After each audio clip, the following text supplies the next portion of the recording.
Friends welcome back to another video. तो आज हम इस डॉल से बनाएंगे काली माता को।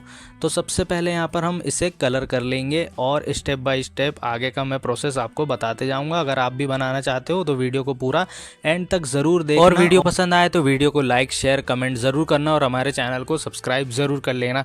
और फ्रेंड्स यार काफ़ी सारे लोग जो हैं वीडियो को लाइक भी नहीं करते और हमारे चैनल को सब्सक्राइब भी नहीं करते।